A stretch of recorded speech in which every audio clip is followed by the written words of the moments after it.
So we're going to start with the group of 5. In recap, as Dallas said, Memphis was upset by Temple. But them Owls sure know how to get up for a ranked game, don't they? They do. That's 2 ranked teams this year. Something about the Owls, must say. Very impressive. And not the Owls in Florida, unfortunately. I'm talking about the ones in Pennsylvania. So, that happened. Let's see. What else went on in the group of 5, if I can recall? Cincinnati was in a fight with Houston, but they managed to survive. College tanking is a thing, Darnell. College tanking is a thing. You say college tanking, but they ain't let that deals tanking. Did they lose? They lost, but would they have won if their senior quarterback was there? No, that's what's surprising. Their senior quarterback wasn't there, and they were still putting up a fight. Hey, look, the Miami Dolphins could have won with a 2-point conversion. Are we seriously going to sit here and say the Miami Dolphins are tanking now because they almost won a game? Well, that's a good point there. App State, there wasn't a dog fight. Man, they walked out smelling like fire. But hey, Tulane. Tulane getting a little bit of respect from the AP Top 25. They almost cracked it, beat the holy hell out of Connecticut 49-7. If you play in Connecticut, that's marked that a W because they more focus on going back to the Big East. That is it, man, Tulane, and I can see why the AP has them just right there under Washington, because my Lord, the only game they lost was against Auburn. Auburn held them to 6 points. Every other game they scored at least 38, and when I say at least 38, I mean at least. Shout out to Bowling Green. Bowling Green getting on the podcast. Hey. Bowling Green took down Toledo. Oh, well. I forgot it's MAC play. I'm thinking that Bowling Green did something at a conference, like somebody kind of messed up and did their cupcake game in the middle of the season. Yes, but Toledo, well, okay. You can't control your conference. Yeah, you definitely can't. So shout out to them. Georgia State, back me up. Over Coastal Carolina. Sunbelt. Look out for Georgia State. They might be serious. Could be. Whew, Dallas, your Black Knights of Army, man. I know, it's wild. What's going on? Well, maybe it's just one of those things with service academies. It's not the 40s anymore. Those long stretches of dominance, I guess. I guess. To piggyback off your just point, Fresno State. Ooh. They just don't look good. We forget. Now, granted, dude, they've been good. It's just it's rough. It doesn't matter if you're FCS. It doesn't matter if you're Group of 5. It doesn't matter if you're Power 5. Man, we're starting to see it with Clemson, and we're starting to see it in the other way, maybe with Wisconsin. Like, man, those championship windows, those windows of dominance, they got to close sometime, Darnell. When a service academy puts up 43, there's a lot of reasons. There's a lot of things that went wrong that Saturday. 43 to 20. Was it 23? Oh, boy. Air Force. The Mountain West, but we knew this about the Mountain West, Darnell. That's why when we get to the Group of 5, top 5, I have an interesting guess theory. I won't call it a theory, but I can't call it an estimate. So I'm going to just call it a guessing theory, because Air Force putting up 43 inside of a conference game, that's cause for concern for the entire conference, not just Fresno State. And speaking of Mountain West, San Diego State backed you up, Dallas. Well, they're always good for something. And that game came down to the wire, boy. Pro style. But that game came down to the wire. How about them Cowboys? Man, me and you said it in the beginning, and we knew that UCF was kind of sort of carrying the American.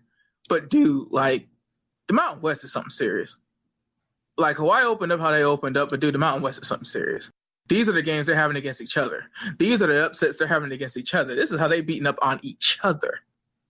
I don't want to be Speaking of Hawaii, they got their butts kicked at Boise. Well, Boise's been here before. Boise knows what's at stake. You can't come in going 2-1 against the Pac-12 this year and just think that Boise State is going to, it's Hawaii. Boise State is a solid program. Boise State, we talk about UCF and how they get to change coaches. Boise State just keeps ticking.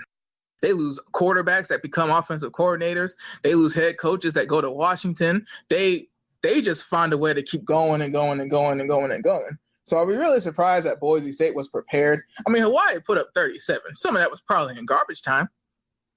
Let's go 16 in the fourth quarter, so you're really looking at 21 by my count. Yeah, so, dude, 59 points. They knew what they had to do to make sure they beat Hawaii.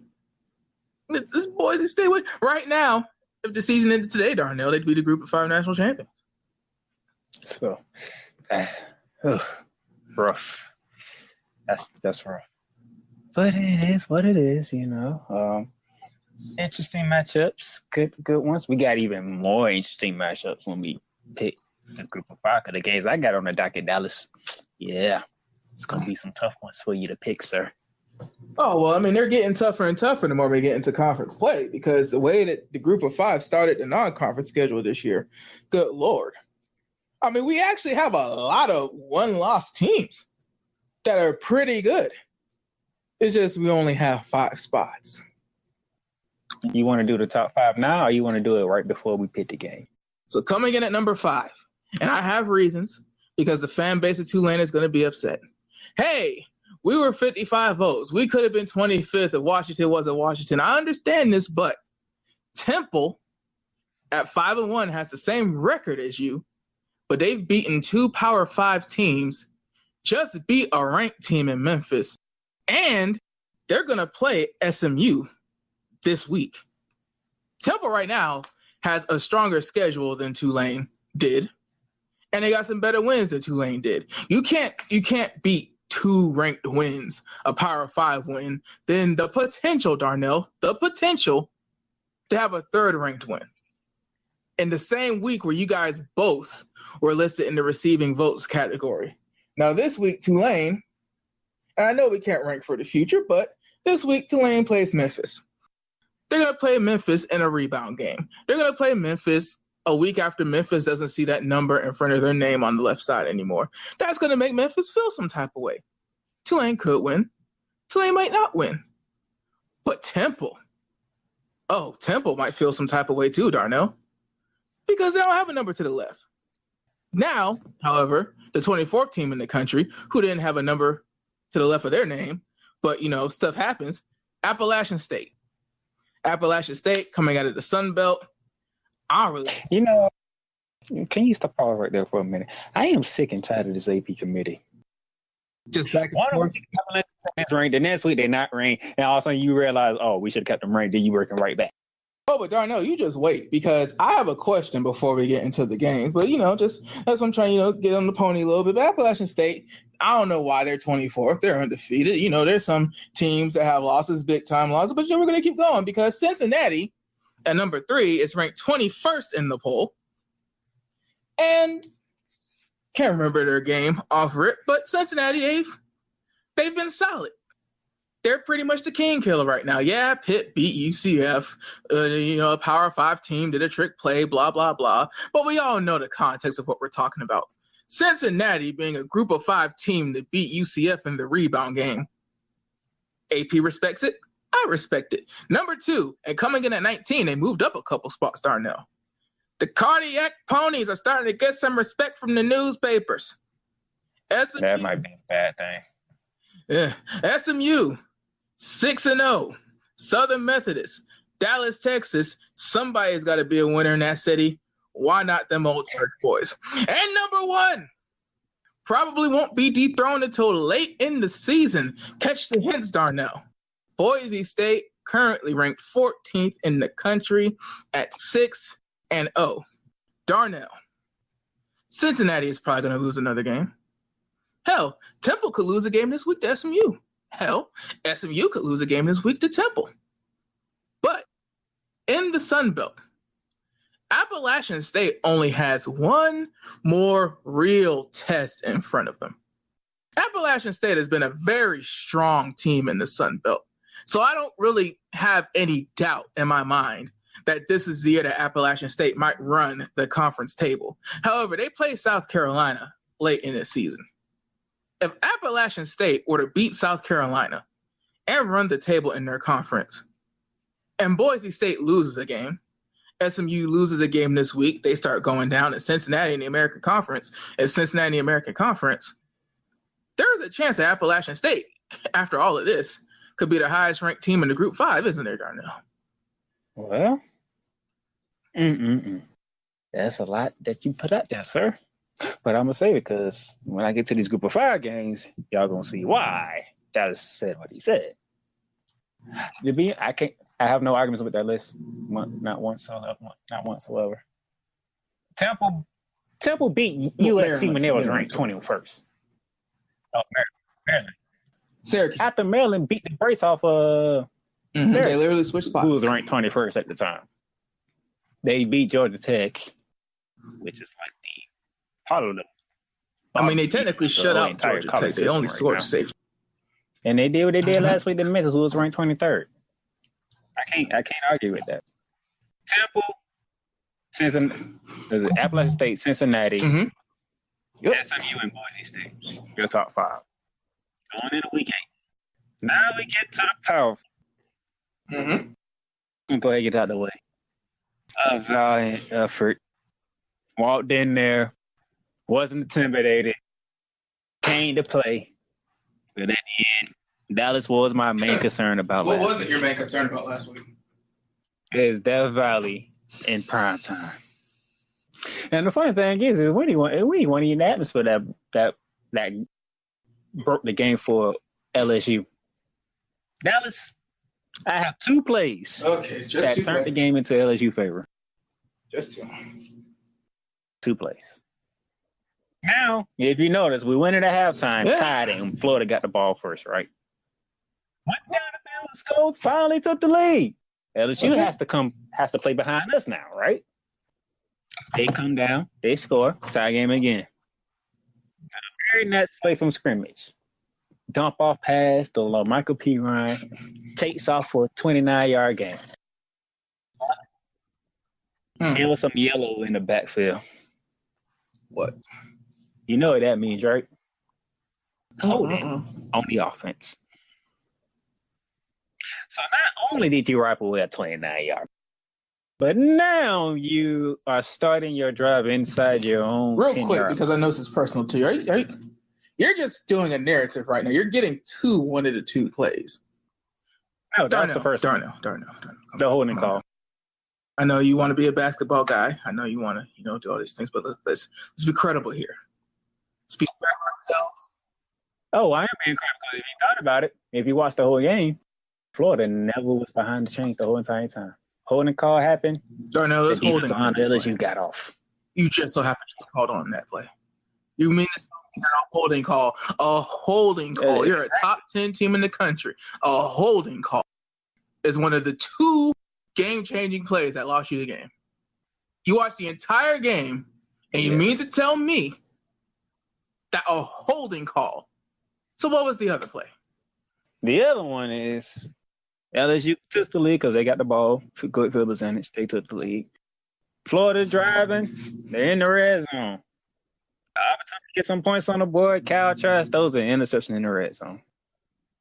Miscommunication, whatever it is. All thing I know is LSU had a turn. We're doing a holding call on a dump-off play in the same realm as an interception in the red zone as the reason why you guys lost. No, which is why I'm looking at you. If you can So no, that's why I'm looking at you through this phone, because me and you both watch too much football.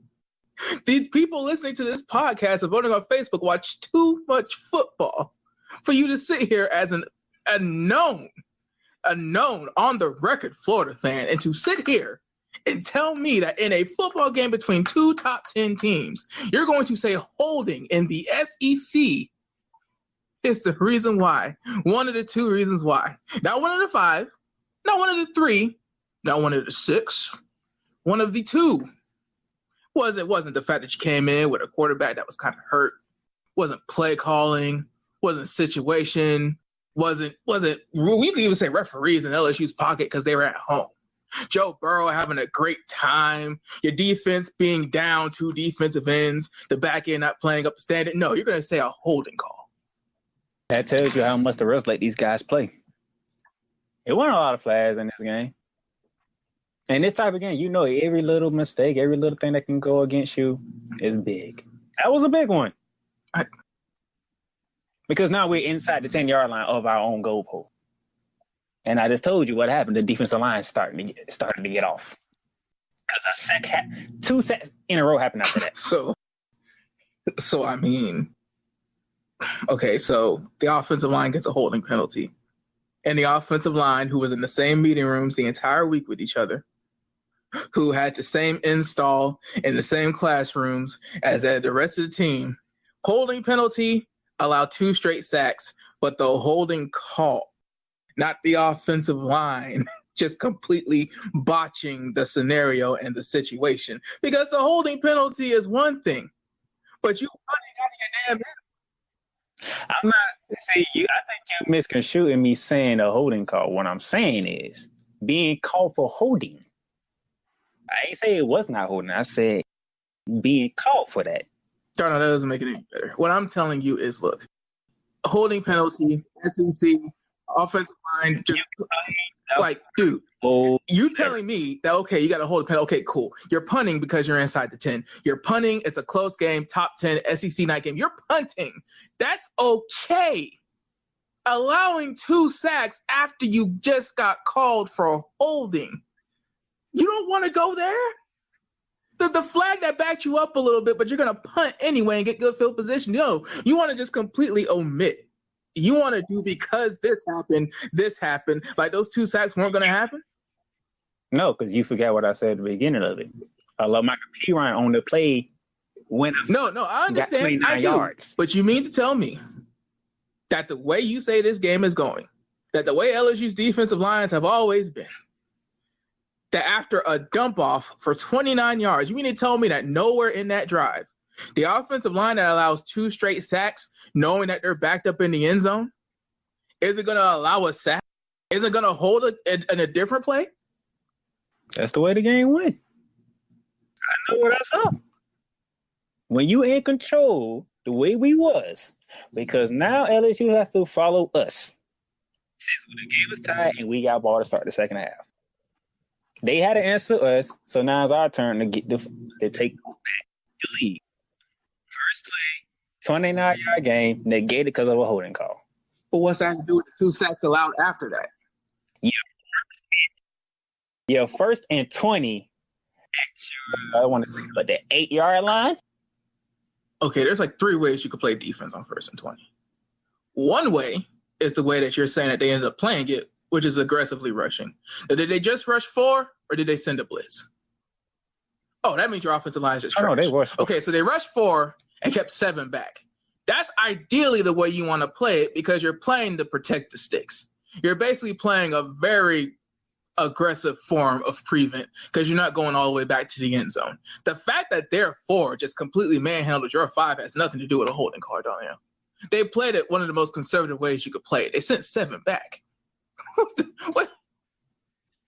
What see? Without the holding call.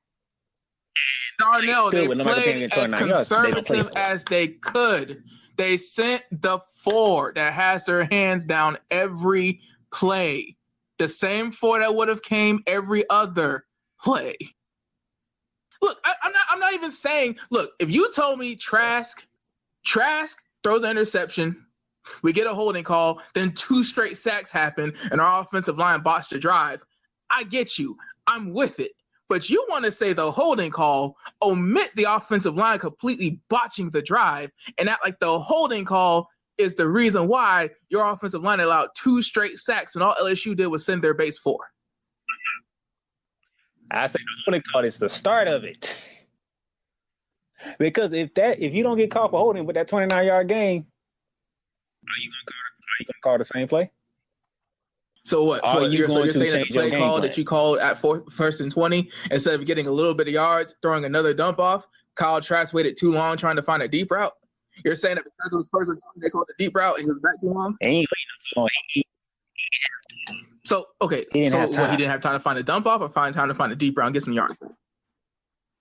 Okay, that's the offensive line watching the drive. If the referees let you guys play. I'm saying it started with the holding. That's what you missed. It started with the holding. Once the holding happened, everything started falling apart. That's what you're not. If you watch the game, you will know what I'm saying. People who watch the game would agree with me. That watch the game would agree with you. That's a Florida. Everybody would agree with me. That game was tied with us having the ball. With the play of my speed Ryan, but a holding call happened. No, I don't. I don't even watch Undisputed. They come on the same time First Take does. I'm just saying, you sound a lot like Skip right now. Minutes. But these things like momentum, they're subjective. They're media words. Use your foot. It's subjective. But in a game like that big, in a moment like that, opportunity can change an outcome. It don't happen plenty of times in big games. If you're saying that the referees let the guys play. The referees let the guys play. They called the penalties when they needed to be called. That one needed to be called, and it was called. Yeah. LSU gets the ball in great field position. They take advantage of it. Kyle Trask throws a pick in the red zone. That's how Florida loses by 14. Just sounds like a team effort there. Sounds like a team effort. Because, first and 20, trying to, get big chunks back instead of, whittle your way down, try to get out of the end zone for a damn punt. Sounds like you guys didn't trust your defense that much. Yeah, well, there's a good reason why you guys shouldn't have trusted them, but I mean, damn, like, it's first and 20. The defense gave up 42 points, and our two best pass rushers. Again, I was trying to help you earlier by mentioning all these things. Didn't watch the game, knew the context. Dude, like, I'm sorry, it's LSU at night. At that point in time, the defense didn't matter because the offense was keeping up with LSU's offense. So it's like, all right, which defense is going to make that play? Which one did? LSU. With this though, and I'm not trying to change stuff. What the thing is, at least you lost to a team that is now ranked in the top 4, because Jonathan Vilma, for whatever reason, top 3's in the top 4. But I understand your sentiment.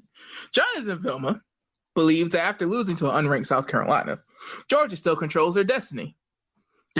That and they do because they got the Florida-Georgia game that happens every year, and they can win the Florida-Georgia game that happens every year. But I'm trying to help you. Why are you interrupting me when I'm trying to help you? How do you know what Georgia fans listen to the podcast right now? Because Darnell, for whatever reason, even though Jonathan Vilma thinks that the CFP, thank you, and tell them go Hawks because they only rely on basketball right now. Tell them go Braves because their season's over. Tell them go Falcons because their season's been over for a couple of weeks now. And go ahead and tell them go Hornets too. Go Yellow Jackets, whatever they call themselves nowadays, because that triple option ain't working in the ACC. But as I was saying, it ain't a triple option no more. That's what I found out. Well, shit. That's why they're getting safetied by Tulane. But okay, so Georgia plays Florida. Florida right now is number 9 for whatever reason. Yet again, they're under Notre Dame. That's cool, whatever, because Georgia is so complete. Georgia has all these wins. Georgia, whatever. Okay, whatever. Because Georgia has to play Florida. If Florida wins their rebound game, if Georgia wins their rebound game, if you guys keep winning until you play the Florida-Georgia game, that's going to be a top 10 matchup. Now, allow me to slow you down right there, because there is one other team that is in this conversation that has never made it in this conversation. That'll be Missouri. Darnell, who? Control State Destiny too. There's 3 teams. You blow up the segue. You blow up good God. not only did you blow up this complete perfect handoff, then you're going to sit here and try to tell me that a holding call is one of the 2 reasons, not one of the 5 reasons that you lost the game. Now you're just going to sit here as I try to help Gator Nation understand that all is not lost. As I try to get you guys ready.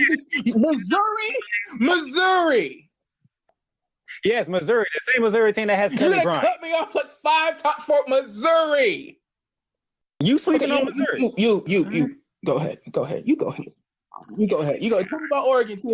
Tell me about how Oregon and the Pac-12 ain't out the playoff yet either. Go ahead. Apparently they're not, if you look at the rankings. And knowing that the ACC can cannibalize itself at some point in time, which has already started, there's somewhat some hope. We'll see how that goes, because Arizona State, Washington, Oregon, somehow they sneaking around. Washington's 25th. How was that sneaking around? From how they was talking about what the preview could look like, Washington still keeping the Pac-12 alive. Washington is 25th. I don't care about rankings in the AP Top 25. None of them are making the top 4. I agree with you. Everything's alive, so I guess they're trying to keep every conference hope is alive. There's no hope. Okay. Because, I mean, them having 4 SEC teams in the top 10, them having Notre Dame still in the top 10, that's one of those things where it's like, damn, what do we have to do? Because all these teams are going to play each other, and the highest ranked team is 12th or 13th. Depends on what. Yep, 13th, we're looking at the AP. But, hey, I mean, look, I say what I was trying to say this, Darnell. I don't see why.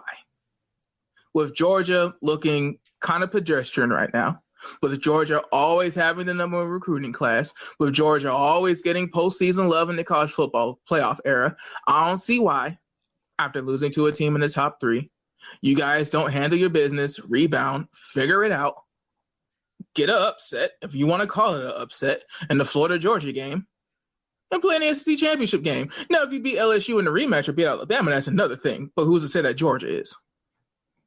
LSU, I don't think LSU and Georgia meet this. That's what I'm saying. It would have to be an SEC championship game. So that means, I don't think Georgia is beating LSU. Alabama, they've been playing so much now for the past couple of years. Personnel. The seniors know the seniors. The coaching staff know that it's gamesmanship. But LSU, especially this LSU, LSU that can pass the ball and score some points. I don't think Georgia has that in a SEC championship game, basically a first 4-in scenario.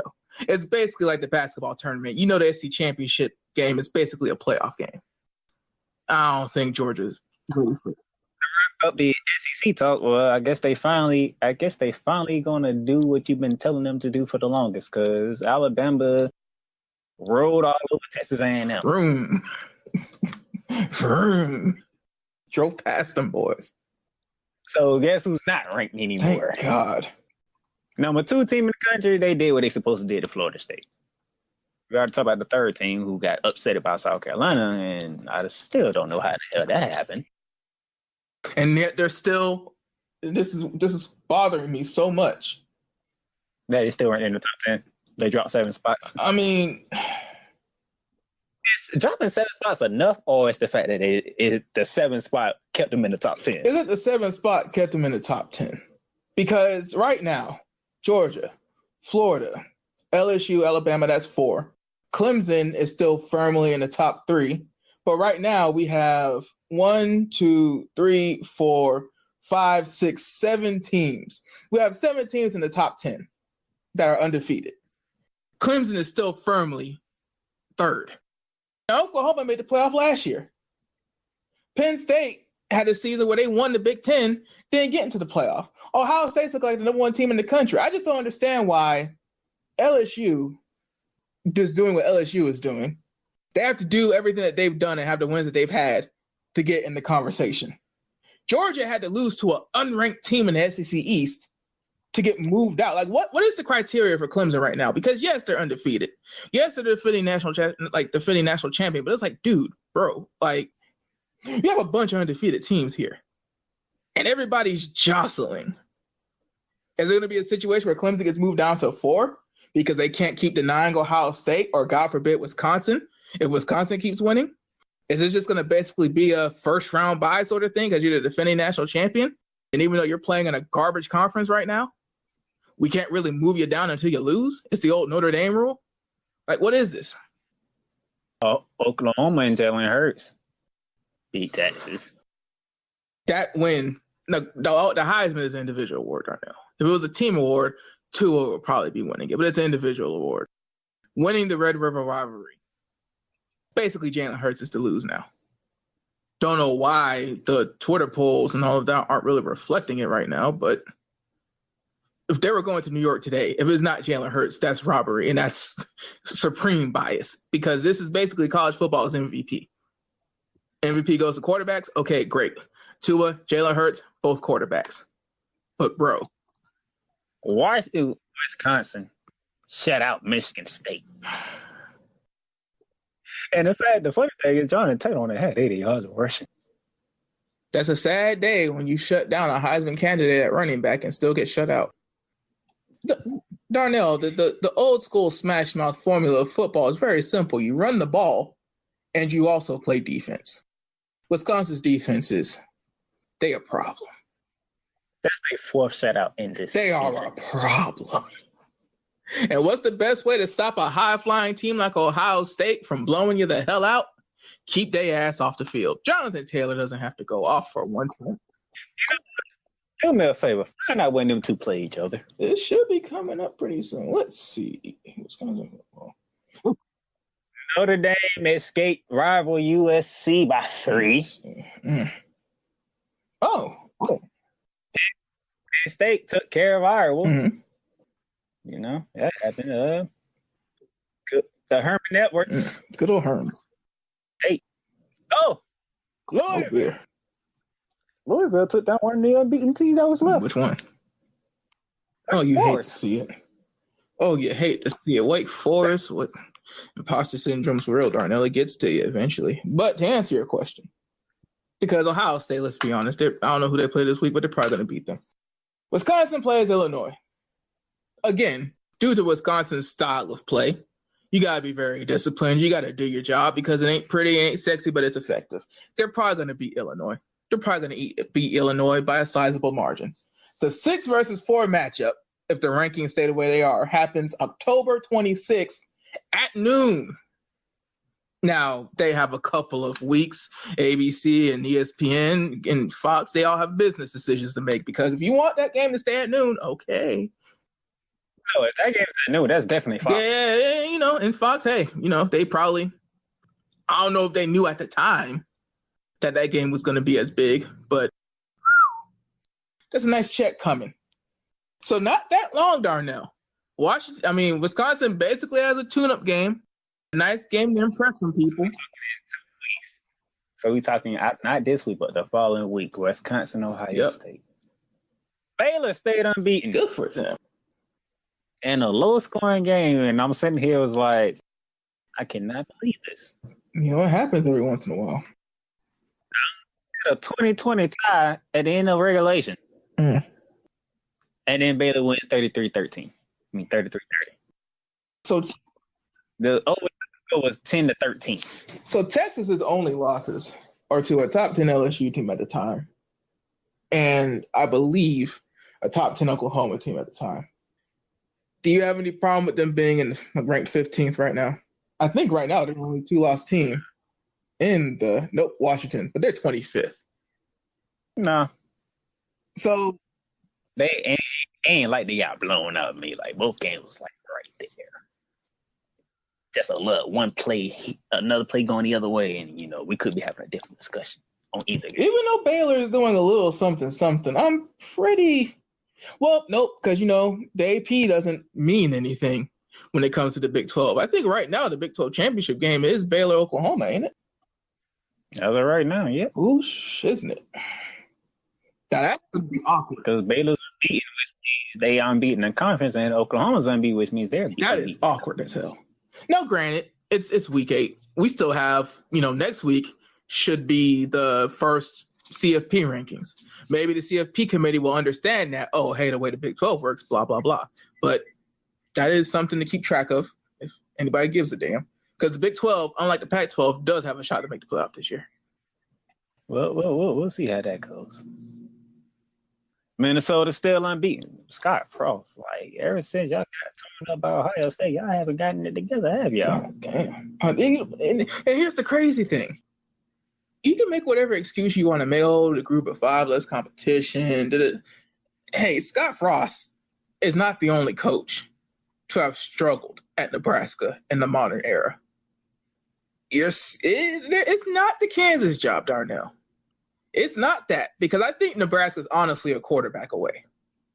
If Nebraska were to luck into a 5-star quarterback, build an offense that's tailored to him, I think Nebraska gets to bowl games every year he starts. I just want to know what the issue is. What? Ooh, you said issues. Let me get back to the SEC, because there's an issue right now with the SEC. I don't know if you heard this or not, Dallas. But there's people who want to roll a certain team out of the SEC right now. Vanderbilt's doing that bad? UNLV scored 34 to they 10. God damn, Vandy.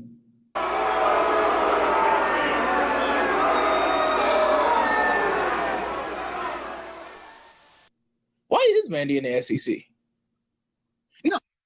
In Nashville. No, hey. No.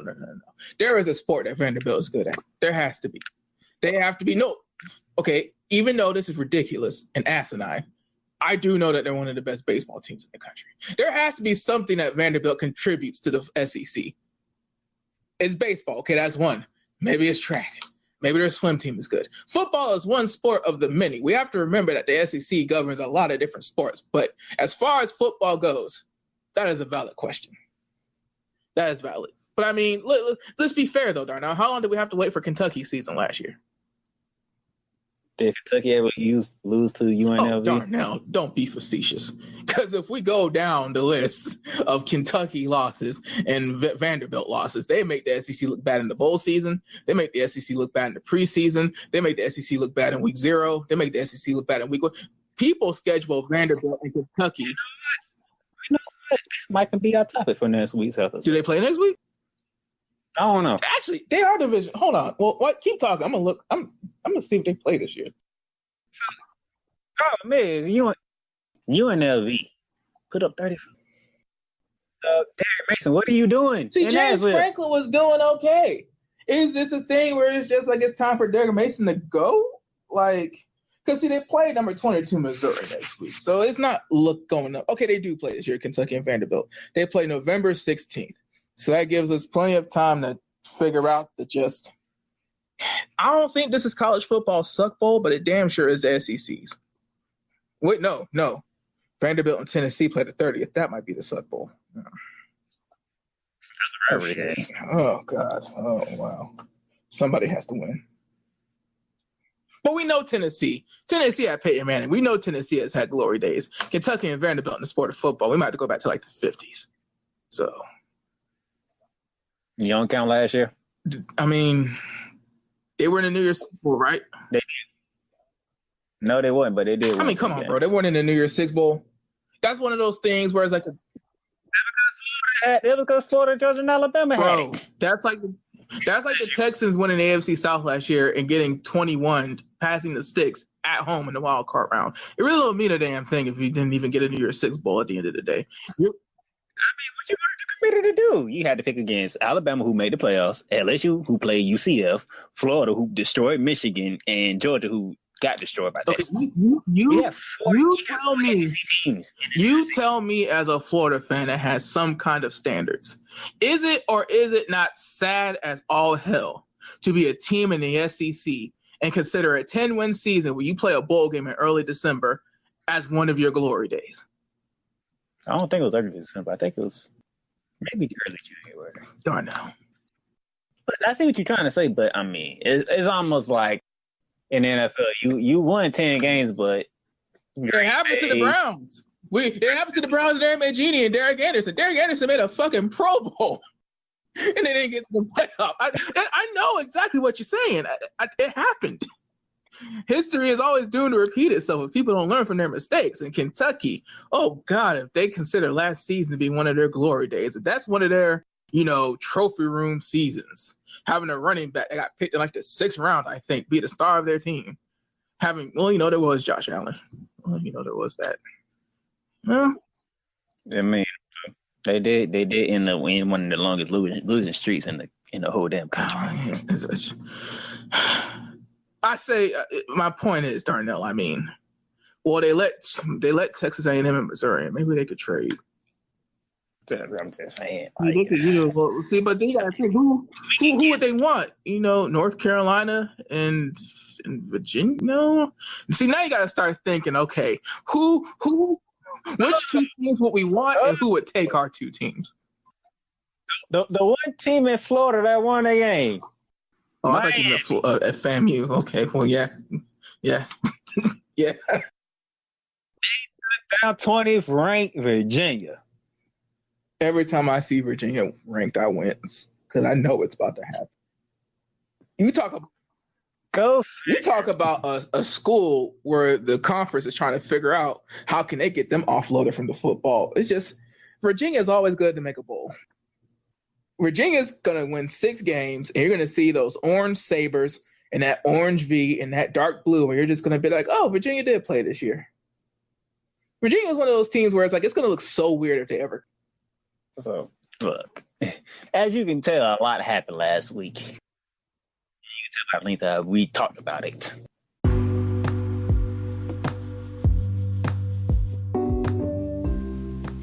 Have you ever thought about starting your own podcast? It's a long process. It's a hard, thought-out process. Yeah, I know. I was there. From March of this year, thinking about how I'm going to do this, doing all my research, trying to get everything right.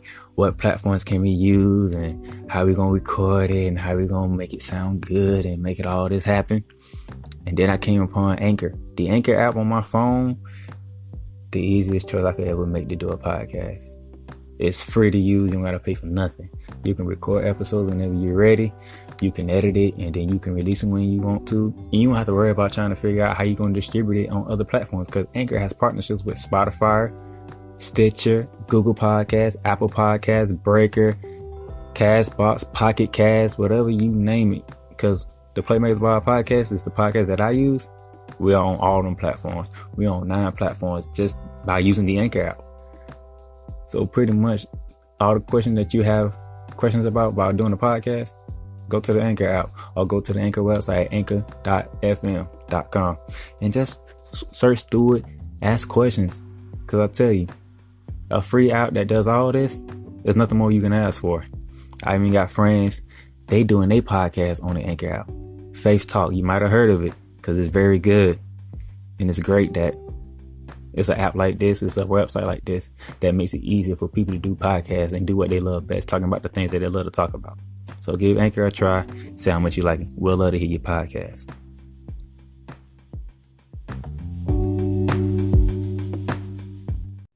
We're going to go to the games of the weekend. And you kept it even with me, sir. Oh, well. That means I'm still one back. Yeah. Because I won some game, you won some game. So tallies right now is $48.15 me, $47.16. That in the second year, because I don't know how long it took for us to get over 20 losses last season. But shout out to the fact we're in week 8 and we haven't cracked 20 losses yet. That's some good picking right there. Who knows? Maybe you're learning from me. I mean, well, I was ahead of you for the majority of the season. I'm talking about from last year. Yeah, I mean, I won the bowl pick'ems. You did win the bowl pick'ems. Either way. Let's jump into it. Group of 5. 5 games. That's because there was a special one added. So we're gonna start off with Temple is at 19th ranked. Southern Methodist. I mean, Temple already got 2 ranked wins. And a Power 5 win. I mean, as much as we want to bag on Georgia Tech, I mean, a Power 5 win is a Power 5 win. It's kind of hard for me to pick against Temple. I know Temple's unranked. I know Temple already has a loss, but this isn't exactly Temple's first season being Temple. This is SMU's first season in forever being like this. This is a Cinderella run season. We're talking about the 80s before SMU this stuff. Yeah, I'm picking Temple. I'll say it the 5th time. I'm picking Temple. You saying the Cinderella run ends at home. And here's the crazy thing, though, because of the way that the committee is being with that bottom 6, they still might even have a chance with the way the Mountain West is to get the New Year's Six Bowl. I think a one-loss Group of 5 team is going to get the New Year's Six Bowl. I don't know if Boise State is going undefeated. I don't know if Appalachian State is going to beat South Carolina. So Cinderella run ain't going to be over, but they're going to lose to Temple. Oof. I'm going home team. I'm going SMU. Do you think they're going undefeated? No, but if you don't think they're going undefeated, who are they going to lose to? You gonna know about Temple and what they do to ranked teams, so you gonna come prepared. And this time, it's not at home; it's actually on the road. But you gotta think, it's SMU, Darnell. How prepared can they really be? You got how many years have they missed out? They had Deion Sanders' son. Deion Sanders' son is out there challenging people for Madden games for charity. Like, bro, SMU. If a team comes with that fire, team's gonna come with that fire. Hey. Is it 3:30 ESPN? Speaking of App State, they're at home, ranked 24th against Louisiana Monroe. They beat Louisiana last week. App State did. I think, if I remember correctly, Louisiana Monroe almost came back against FSU, but Louisiana is actually the better of the 2 schools. So I'm picking App State. Yeah, I'm picking App State. It would have been nice to pick an upset on that one, but now that the Sun Belt season has started, it's going to be hard to get upsets out of there. There's a 3rd team. Mm-hmm. You see, I'm paying attention, Dallas. Southern Miss is at Louisiana Tech. Southern Miss, Louisiana Tech. I think that's a CUSA matchup. That's on NFL Network. 3:30. I'm going to go Southern Miss with that. I'm going to go Southern Miss. I'm going to go Louisiana Tech. Might as well. 5-1 on the season. They looking good, but hey, Southern Miss. And you also got to remember, now that the conference season has started, as you know, everybody saw with the night games last week. Dude, conference season started. Toss-ups. So, hey. This is a perfect game to split on. Somebody has to break the tie. Tulane. Yep. Walking into Memphis to take on the Tigers, who are no longer ranked. But a Tigers who are in the American that is wide open. Cincinnati's ranked team right now, but those Brian Kelly days are long gone. I actually have Memphis. I said it a little bit earlier, but I have Memphis. I think that, Tulane's having a really, really good start. They're doing some stuff that they haven't done since like 98, but I think Memphis is one of those teams that you expect them to have get-back game. I agree. I like Tulane, but Memphis at home after losing on the road, already losing the conference game. Because with Houston being so down this year, I mean, the American is really right for the taking. UCF has 2 losses. Houston has multiple losses. Cincinnati, you're kind of sort of wondering when they're going to start feeling themselves too much. Dallas, I'm going to put you in the bind here. Air Force is at Hawaii. I actually got Hawaii for that one since they're going to Hawaii.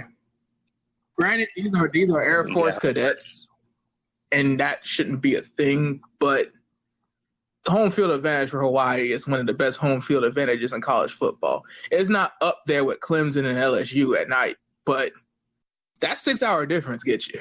And I think they're coming from Mountain Time, so I think it's around 4 or 5. It's significant. So I'll pick Hawaii. The line right now got Air Force at 2.5. Only 2.5? Yeah, you take the other team. Make some money. You're not gonna pay out the mortgage, but you can get some gas money for the week. Darnell, make some money. Pick Hawaii. So A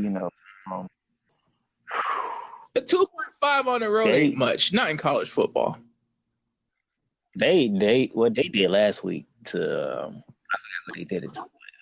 What they did last week. Fresno. Fresno State. That was just. But you also gotta remember, Hawaii. Again, a lot of it was garbage. But it's going to go down to Hawaii still found a way to do Hawaii things and put up 37 on Boise. I don't think Hawaii's defense is Boise's defense. I'm going to Hawaii. You just got to remember Air Force's defense. I mean, Air Force's defense ain't nothing to sneeze at. But at the same time, it's like. Man, I said they ain't Boise. Yeah. I mean, again. Well, what did you say the score was before the game was like done? It was 51-21. 51-21 when the game was over. So 21 real points against Boise, who is probably gonna beat a team in the New Year's Six. And then they put I think they got held under 10 with Washington. I don't know, but yeah, dude, it's Hawaii at home. We know Hawaii is going to be playing in the Hawaii Bowl, so we got to start looking at the schedule and figure out where are those other. What's Hawaii's record right now? All right, 4-2, or 5-2, something like that. I actually see if their record is that good, then I would definitely take Hawaii because let me double check real quick. Anyway, let me get to the special pick. So yeah. South Florida is at Navy. Please explain why this is a special pick, because people was picking it. Actually added this game to the list and people was picking it. So. Navy.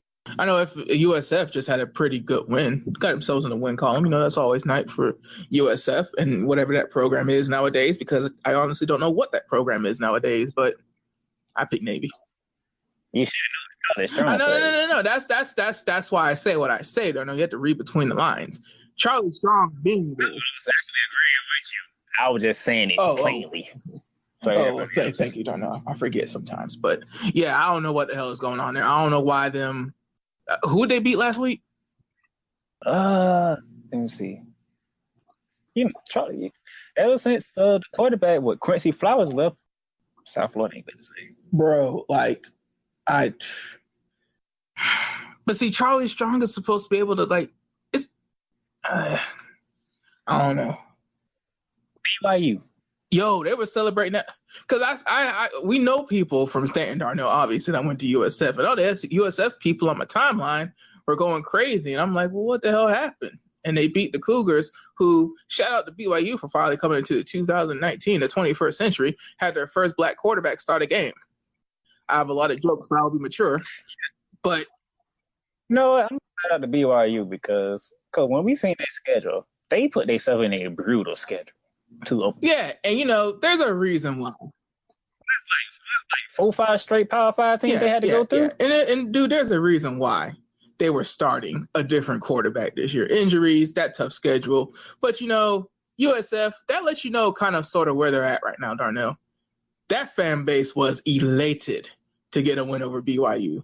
And I don't know what the hell Charlie Strong is doing over there, but again, glory days for certain programs. And that program was ranked number 2 in the country when me and you were in, I want to say, middle school or freshman and sophomore year, because you're a year ahead of me. But at one point, they were ranked number 2 in the country when they had, not Chase Daniel.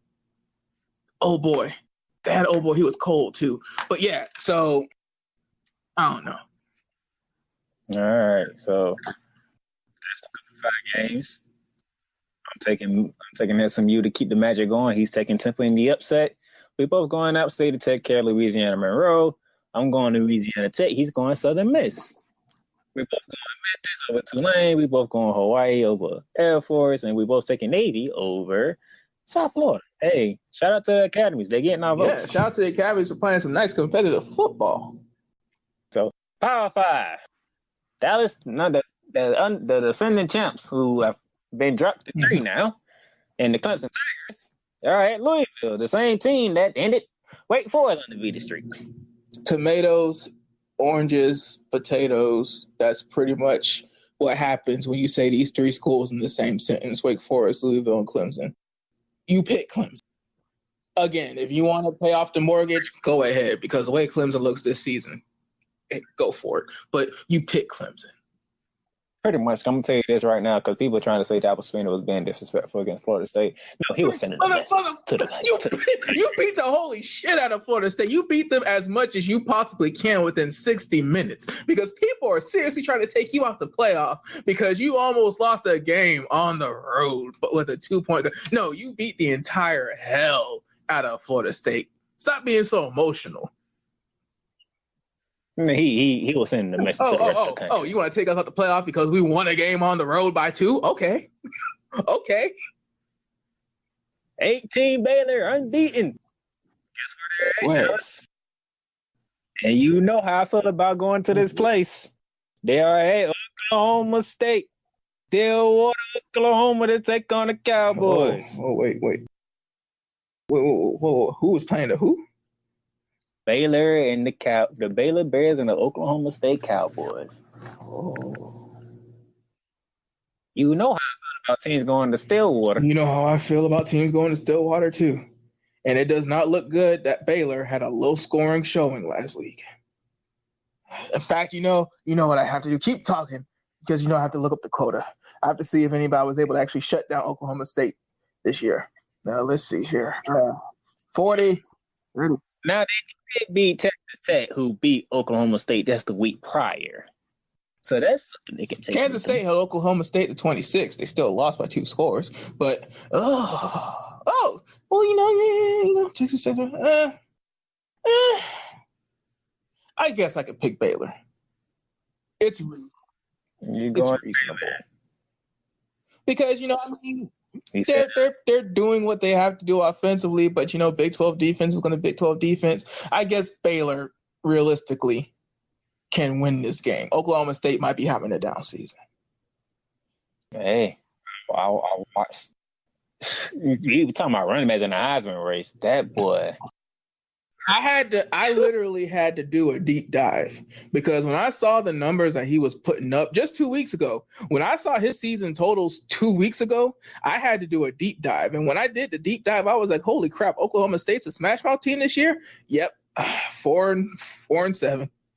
Oklahoma State's running the ball to no end. They're just sending that boy to the back of the locker room when they give him handoffs. And God bless him for it, but they ain't going to win you games in Big 12, as much as I love running the football. But Baylor,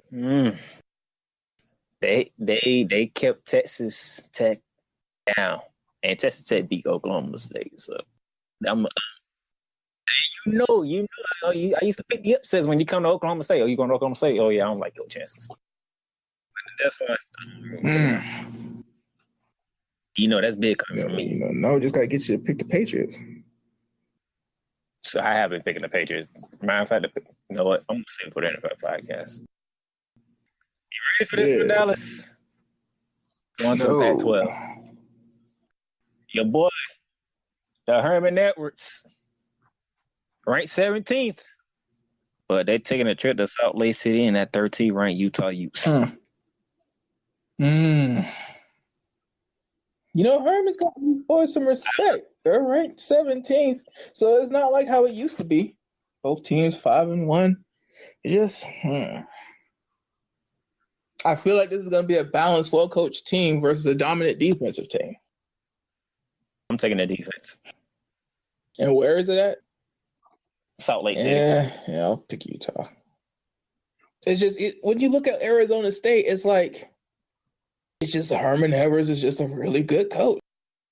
I think we were all kind of skeptical because the Arizona State announcement just came out of nowhere. But it's weird how well he's been able to translate this team and the program, because Arizona State, they had a couple good seasons, but for him to be doing what he is now, as quick as he is, it makes me want to flame Jim Harbaugh, Willie Taggart, Jimbo Fisher, and Kevin Sumlin that much more. We're going to get to Jimbo. Really? It's been a while. I had to figure it in somehow. the fan game of the week.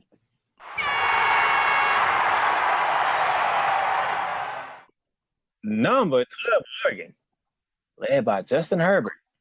At 25th ranked, Washington, led by Jacob Eason. Right now, you have a 3-line for Oregon. What? Seattle's gonna be rocking. You have a 3-line for Oregon in Seattle? Mm-hmm. That's it? Yep. I guess I'll pick Washington then. He's picking the defense of the Washington. You think about it though. Like, is it gonna rain? Like, what's the what? Like, you're only giving Oregon 3. This is supposed to be your last great hope.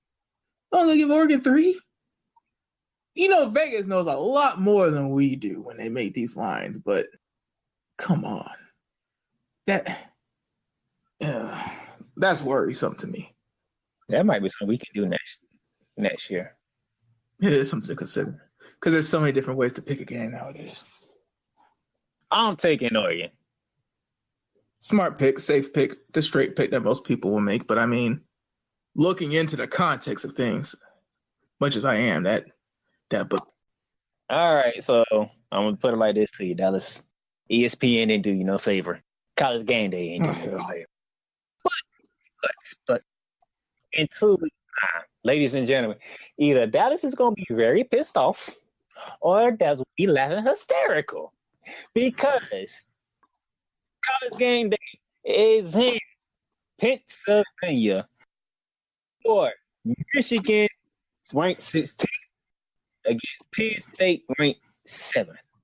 But before you get into it, Dallas, the reason why I say in 2 weeks because the following week is Michigan and Notre Dame. Wait a minute. So where's College Game Day at this week? Penn State, Michigan. And it's going to be there next week, or you're saying that the game next week is the Notre Dame game? The game next week is the Notre Dame game. Well, hell, I guess we're going to see if Jim Harbaugh gets fired in the middle of the season or not. Because it's really... Like I said, either you're going to be pissed off or you're going to be laughing. Well, first of all, I trust James Franklin damn near as much as I trust Jim Harbaugh. So this week, just in the scheme of things, I guess I would pick Michigan. However, why does Notre Dame is independent? Pomp and circumstance and all that good stuff, that's great when you're winning. And that's great when you're in competition for a playoff spot and you're doing the tit for tat stuff. Why is Jim Harbaugh taking these games? Why is he doing this? Why is he? Michigan Notre Dame's a rivalry game. But Notre Dame's independent. Say hell no. There's no such thing as a rivalry game when you don't have a conference. So you mean to tell me that with Ohio State still on the horizon, already got beat the holy hell out of them by Wisconsin. Now you're playing Penn State, Notre Dame back-to-back weeks. When is the god dang? Let me see the doggone schedule because you're playing Penn State and Notre Dame and back-to-back weeks. I need to see what the doggone schedule is. How much longer do they have to go? How much longer does he have to suffer into the Ohio State game? Hell. Penn State, Notre Dame, Maryland, Michigan State, Indiana. Damn, they're going to send him through this gauntlet. Then have him play Indiana, Michigan State, and Maryland. Then have him go to Ohio State. See, Darnell, this is Michigan's problem. This is the fan base's problem. They're basically Jason Garretting Jim Harbaugh right now because he's going to probably lose one of these 2 next games. Then he's going to go on a nice little tear, beating the hell out of Maryland, Michigan State, and Indiana. Then he's going to go to – Ohio State's going to come to them. They're going to be ranked. It's going to be a ranked matchup. Michigan's going to lose. And then everybody's going to be like, well, what was it? Well, Shea Patterson sucked this season. The defense didn't live up this season. Coach Harbaugh can't call the plays and run the ball. It's going to be so many excuses.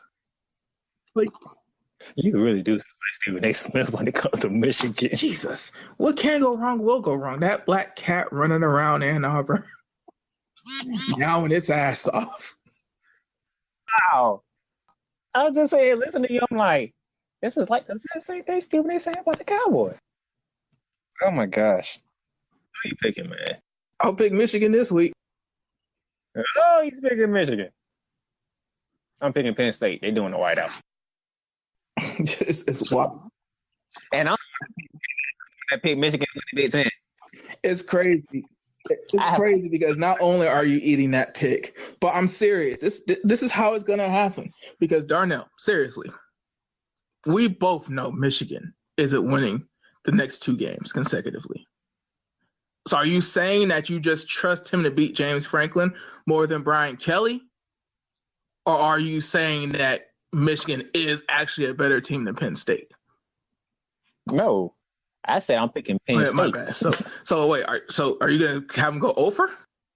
Oh, yeah. Oh, this is one. Oh, yeah. You can go ahead and mark me down for Notre Dame beating Michigan that week, too. And I believe the game is in Michigan, too. I'm sorry, that team went to Athens, Georgia, and played a hell of a game against the Bulldogs. You really think you think I'm sitting here and overlook that? Oh no, they're gonna beat Michigan. Jim Harbaugh going over into the cupcake part of his schedule for Ohio State would be worth the 2-game gap that you'll have in the picks. Oh yeah. By the time you get to Ohio State, you'll have like 3-4 losses already. That's a worthy trade for me. It's a worthy price to pay because I want the fan base of Michigan to be free. They don't deserve it. Rich Rodriguez, Jim Harbaugh, whoever the hell was in between, Brady Hoke. They don't deserve it. It all started with Appalachian State. Hey, Harbaugh wasn't there when that happened. Yeah, but they were number 5 at the time. So we both taking the defending champs to take care of Louisville. Yeah. Oh, damn! I forgot. Yeah. I thought that was just assumed. We both going Baylor, even though you know how I feel about Oklahoma State at home. So I'm gonna put it like this: the same way I feel about Florida going to LSU is the same way I feel about Baylor going to Oklahoma State. I don't feel comfortable. We both taking Utah. I'm not surprised because I know how much Dallas love Herman Edwards. But I think he loves defense just as much as well. So he's a damn good coach. Fan game of the week. I'm going Oregon. He's going Washington. Vegas is worrying me. And game of the week. I'm going with the whiteout Penn State, and he's going Jim Harbaugh in Michigan. So either that will be laughing next week, or he can be like, "Hey, I picked him." So on to the next. Just because one. the Black Cat is out having a good time in the alley, don't mean they ain't coming back. So we'll see how that goes. We are in week 8 of the season. We got much closer to the college playoff rankings. Speaking of which, real quick, before we do the final whatevers, hypothetically, we work for a major newspaper. We have a vote. Who's your top 4 right now? Top 4, number 1, Ohio State. Number 2, Alabama. Number 3, Oklahoma. And number 4 will be Clemson. All right, mine's number 1, Ohio State. Number 2, LSU. Number 3, Alabama. And number 4, Clemson. You're going to SEC teams. Yeah, because, LSU's not going to have to play the conference title game. Alabama probably beats Georgia. Don't know if Florida doesn't have a lucky day that day. I do know LSU beats either one. So either way, the SEC East isn't going to get in, which means who's better out of all the one-loss teams?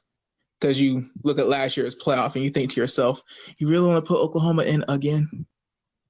Hey, man, the way they look, I can't deny it. Yeah, the way they look on offense. Still can't deny it. You can make a case with any of the 5 or 6 if you want to throw. If you up there, you want to throw Wisconsin. And see, that's going to be the thing because Wisconsin, they damn sure. This is just right now because we know that Ohio State and Wisconsin have to match up eventually. I'm just saying, you can make a case for any of the 6 right now. Yeah. And right now because next week is the real week, but yeah. And I think for the most part, most of ESPN has the same 6 schools: Oklahoma, Wisconsin, Clemson, Alabama, LSU, Ohio State. I think just about everybody has taken Georgia out their list. So you have to. They go South Carolina. And again, that Georgia's going to play either LSU or Alabama in the conference title game, and nobody's picking Georgia to beat one of them right now. So yeah, you have to. That's the truth. You got to take the game. We just lost to LSU.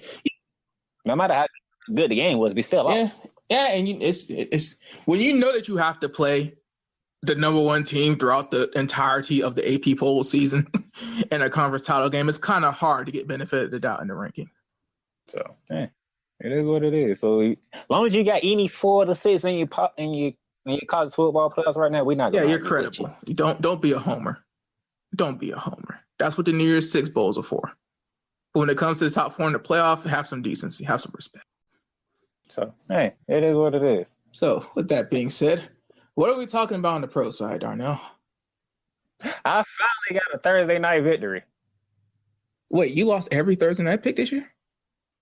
I had lost every Thursday night pick. And tell me who you had to pick to do it. I'll tell you in the freaking podcast. How about them Niners? Right now, I'm doing there's a social media poll out there. Did a social media poll out there. I will reveal what the one of the top of the day was, because 2 teams in LA are struggling. Those 4 mentioned Niners are still. Hey, pick yourself up off the ground and dust yourself off. Because last time I checked, the Pittsburgh Steelers had a home game on Sunday night. Hey, look. LA team struggling. The 49ers are still unbeaten. New Orleans and Carolina, they just keep chugging along. And when I say chugging, I mean chugging. The game that New Orleans played against us was ugly. And 2 teams got their first win of the season. One of them was very surprising. The Suck Bowl had a winner. And goddamn it, those Miami Dolphins win it. A bubble screen to lose the 2-point conversion. Miami is dedicated. Tank for Tua. Chew. So, hey, college football, you got your top 5 on the group of 5. You got your games that we picked. You heard us getting a little argument about what happened between Florida and LSU. I think you must get the wait for the week now. Yeah, I think you're okay with just scholastic sports. And one more side note, I am getting ready for basketball season, ladies and gentlemen. So those of you who've been waiting for me to talk basketball, it's kind of. And Darnell, let the people know before they try to call you a bandwagon fan, who was your basketball team again? Hey, we shocked the world by making the playoffs last year. We're going to see if that Magic can keep it rolling. You just got to let them know, you only live 2 hours away your whole life. Big man, 4 years, $100 million. On the other side, don't be afraid if I start talking about San Antonio, because I love coach. Just if you say it now, it's okay. The NBA loves to be all buddy, but ain't nobody going to get mad at you for having 2 teams you root for. But just know that the boys in blue, down there in Disneyland. That's that. And until next time, for college football fans, enjoy your college football. Ryan Tannehill is the franchise in Tennessee. God bless Marcus Mariota. God bless the Oregon Ducks. And God...